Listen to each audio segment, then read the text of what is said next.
بسم الله الرحمن الرحيم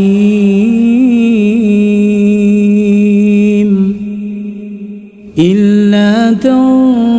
تنصروه فقد نصره الله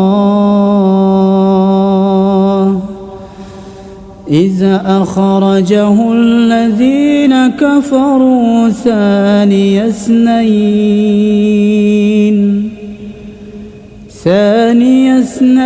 إذ هما في الغار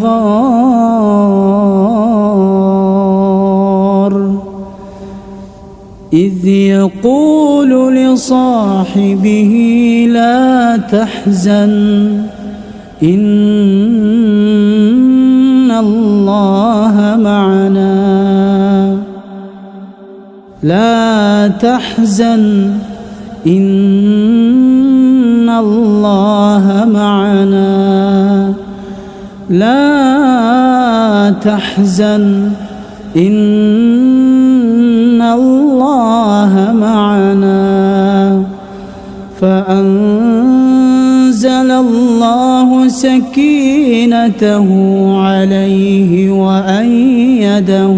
بجنود لم تروها وجعل كلمة الذين كفروا السفلى وكلمة الله هي العليا والله عزيز حكيم.